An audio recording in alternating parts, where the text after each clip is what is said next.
निभाना जिसको कहते हैं वो कुछ ही लोगों को आता है। बड़ा आसान है कहना मुझे तुमसे मोहब्बत है। जिंदगी में कुछ लोग ऐसे भी आते हैं जिन पर हमको बहुत एतबार और उनसे बहुत सी उम्मीदें वाबस्ता हो जाती हैं और ये यकीन कर बैठते हैं कि वो हमें कभी भी तन्हा नहीं छोड़ेंगे।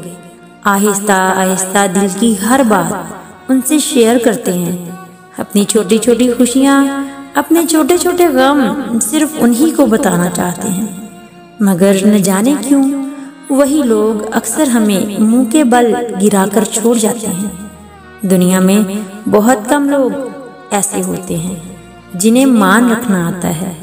याद रखिए, जो शख्स आपसे मोहब्बत करता है वो आपको अजियत नहीं देता, परेशान नहीं करता, आपकी गलतियां नहीं पकड़ता, लड़ने के बहाने नहीं ढूंढता। हाँ, अगर कभी रूठ भी जाए तो मान जाता है। वो आपसे कुछ ऐसा नहीं कहता जो आप पूरा ना कर सके, कभी उदास नहीं होने देता। सबसे बढ़कर ये कि वो आपसे राब्ते में रहता है, गायब नहीं होता। क्योंकि बड़ा आसान है कहना मुझे तुमसे मोहब्बत है। निभाना जिसको कहते हैं वो कुछ ही लोगों को आता है।